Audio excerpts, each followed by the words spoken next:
नमस्कार मित्रांनो, स्वागत आहे तुमचं आपल्या मराठी मनोरंजन कट्टा या चॅनलवर. असेच रोजचे मराठी सिरियलचे रिव्ह्यू सर्वात आधी पाहायचे असतील तर आपल्या मराठी मनोरंजन कट्टाला सबस्क्राईब करायला विसरू नका. तुम्ही असाच प्रेमाचा सपोर्ट करत राहा. चला तर मग बोलूया आजच्या तारिणीच्या वटपौर्णिमा स्पेशल भागाबद्दल. आजचा तारिणी मालिकेचा भाग खूपच सुंदर आणि रोमॅन्टिक होता. एका बाजूला केदार आणि तारिणीचे गोड क्षण पाहायला मिळाले, तर दुसऱ्या बाजूला कौशिकीच्या आयुष्यात पुन्हा एकदा भावनिक वादळ आलं. आणि शेवटी पुढच्या भागाची ही झलक दाखवली, ती तर अक्षरशः अंगावर काटा आणणारी होती. चला तर मग आजच्या भागात नेमकं काय काय घडलं ते सविस्तर जाणून घेऊया. सुरुवातीला केदार आणि तारिणी बेडरूममध्ये असतात. केदार तारिणीला एक गिफ्ट घेऊन येतो आणि म्हणतो, हे खास गिफ्ट तुझ्यासाठी आणलं आहे, तुला आवडेल अशी आशा आहे. तारिणी गिफ्ट उघडते, पण त्यातून लाल रंगाची नायटी निघते. ते पाहून तारिणी थोडीशी गोंधळून जाते. तारिणी केदारला सांगते की तू मला गिफ्ट दिलंस याचा मला आनंद आहे, पण माझ्यासाठी हे सगळं खूप खास आहे. मी पहिल्यांदाच कोणावर तरी इतकं प्रेम करते आहे आणि या भावना माझ्यासाठी खूप मौल्यवान आहेत. हे ऐकून केदार लगेच म्हणतो, जर तुला हे गिफ्ट आवडलं नसेल तर मला माफ कर, मी परत करून आणतो. मात्र तारिणी त्याला थांबवते आणि म्हणते, नाही, हे तुझ्याकडून मिळालेलं माझं पहिलं गिफ्ट आहे. मी ते कधीच परत देणार नाही. ते मी कायम जपून ठेवेन. यानंतर दोघांमध्ये वटपौर्णिमेच्या निमित्ताने गप्पा होतात. तारिणी हसत म्हणते की वडाच्या देवाला 7 जन्मासाठी केदारलाच मागणार आहे. त्यावर केदारी हसत म्हणतो, माझ्यासाठीही प्रार्थना कर, प्रत्येक जन्मात मला तूच पत्नी म्हणून मिळावी. यानंतर तारिणी वटपौर्णिमेसाठी तयार होताना दिसते. निळ्या रंगाची सुंदर नवारी साडी, नथ, गजरा, बांगड्या आणि दागिन्यांमध्ये ती खूपच सुंदर दिसत असते. केदार तिच्याकडे पाहतच राहतो. तो तिला नजरेचा टिक्का लावतो. तारिणी गोड हसते. ती पुढे जात असताना केदार तिचा हात धरतो आणि म्हणतो, इकडे बस, मला तुझ्याकडे असंच पाहत राहावंसं वाटतंय. आज तू खूप सुंदर दिसतेस. माझ्यासाठी असं एखादं व्रत असतं ज्यामुळे मला अशी बायको मिळाली असती तर मीही ते नक्की केलं असतं. त्यानंतर सगळे वटपौर्णिमेच्या तयारीसाठी खाली जमलेले असतात. चेतना काकू, पद्मिनी, ईशा आणि निशी सगळ्या तयारी करत असतात. तारिणीला थोडा उशीर झालेला असतो. चेतना काकू हसत म्हणतात, आज उशीर कसा झाला? केदार तुझ्याकडे पाहत बसला असेल ना, म्हणून इतका वेळ लागला. हे ऐकून सगळे हसायला लागतात. मात्र पद्मिनी टोमणा मारते. ज्यांनी डिवोर्सच्या कागदांवरती सही करायची वेळ आणली आहे त्यांना आता वटपौर्णिमेचं काय? तेवढ्यात कौशिकी इराला घेऊन खाली येते.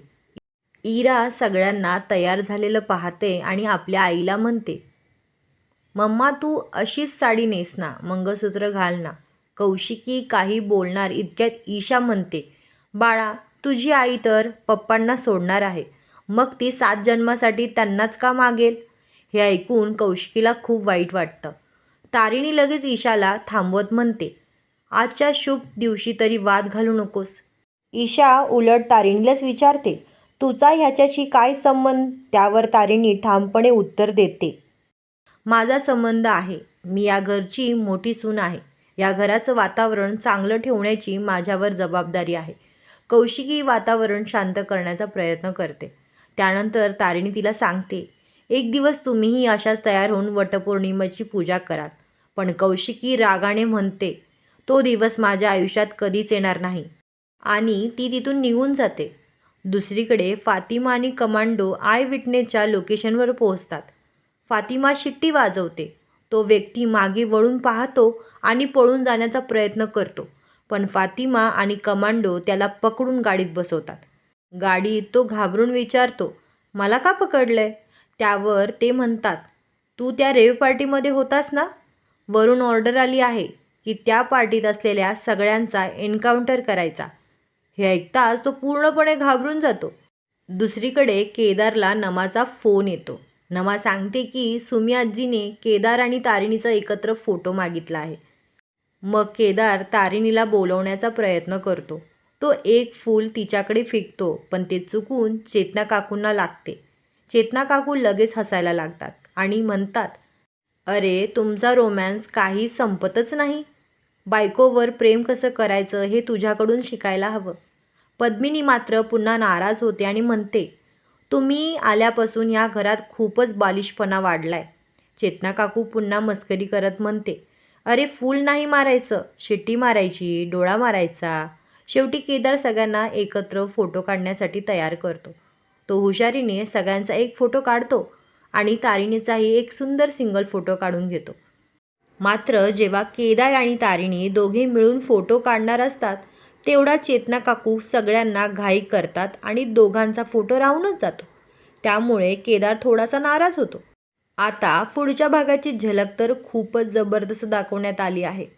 वटपौर्णिमेच्या पूजेदरम्यान एक चोर तारिणीच्या गळ्यातलं मंगळसूत्र हिसकावून पळण्याचा प्रयत्न करतो. पण तारिणी अजिबात घाबरत नाही.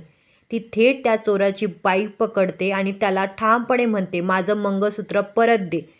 तारिणीचं हे धाडस पाहून पद्मिनी, चेतना काकू, ईशा, निशी आणि बाकीचे सगळेच अवाक होतात. आता उद्याच्या भागात तारिणी त्या चोराला पकडण्यात यशस्वी होणार का? आणि तिचं हे धाडस पाहून घरच्यांच्या मनात तिच्याबद्दल नवा आदर निर्माण होणार का, हे पाहणं खूपच रंजक ठरणार आहे. कारण घरात कोणालाच माहितीच नाही की तारिणी नक्की काय करते, ती कोण आहे. इथेच आजचा भाग संपतो. व्हिडिओ आवडला असेल तर लाईक करा, चॅनलला सबस्क्राईब करा आणि तुमचं मत कमेंटमध्ये नक्की सांगा. भेटूया पुढच्या रिव्ह्यूमध्ये. धन्यवाद. आणि हो, उद्याचा भाग पाहणं खूपच रंजक ठरणार आहे, तर उद्याचा भाग चुकवू नका.